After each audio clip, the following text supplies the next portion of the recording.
আজ আমরা বানাতে চলেছি গরমের জন্য হেলদি অ্যান্ড টেস্টি এনার্জিতে ভরপুর ছাতুর শরবত। ছাতুতে প্রচুর পরিমাণে প্রোটিন, ক্যালসিয়াম ও ফাইবার পাওয়া যায়, যেটা আমাদের শরীরে হয়ে থাকা নানা রকম সমস্যা থেকে মুক্তি পেতে সাহায্য করে। আপনারা এই গরমে বাড়ি থেকে বেরোনোর আগে ছাতুর শরবত খেয়ে দেখুন, পুরো দিনটা আপনারা এনার্জিতে থাকবেন। তো চলুন বেশি দেরি করব না, শুরু করছি আমার আজকের রেসিপি। হ্যালো ফ্রেন্ডস, আমি পিনা কুক উইথ মিনুতে আপনাদের সবাইকে স্বাগত। সবার প্রথমে আমি এখানে একটা পেঁয়াজ কেটে নিচ্ছি, পুরো ফাইনলি চপ করে নিতে হবে।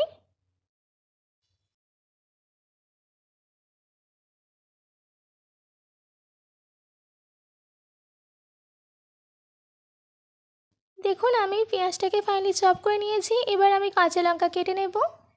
যদি আমার আজকের এই রেসিপিটি আপনাদের ভালো লাগে তো প্লিজ লাইক করবেন, ও আপনারা যদি এই রেসিপিটি ইউটিউবে দেখেন তো সাবস্ক্রাইব করে পাশে থাকা বেল আইকনটি ক্লিক করে দেবেন।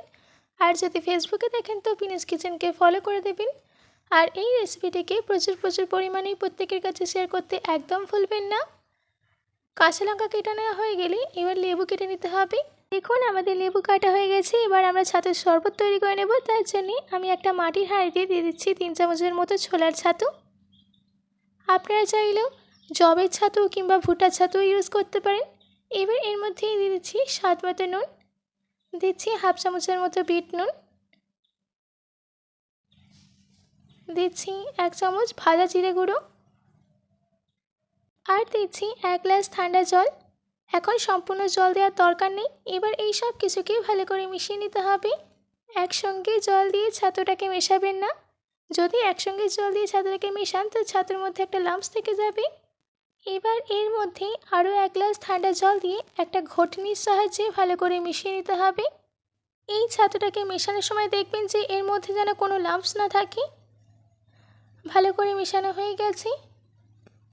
এবার এর মধ্যে দিয়ে দিতে হবে চপ করে নেওয়া পেঁয়াজ, চপ করে নেওয়া কাঁচা লঙ্কা, ধনেপাতা কুচি, দিচ্ছি হাফ লেবুর রস।